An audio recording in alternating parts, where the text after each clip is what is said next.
இது உங்களுக்காக. உண்மை அவசரத்தை கேட்பதில்லை, அது பொறுப்பை கேட்கிறது. ஏனெனில் எல்லா உண்மைகளும் ஒரே மாதிரி உணரப்படுவதில்லை.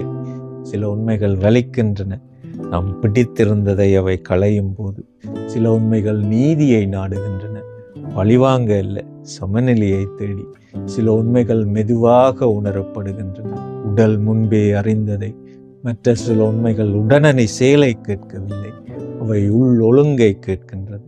உண்மை காணப்பட்டதும் அது நம்மை தள்ளாது, அது காத்திருக்கின்றது.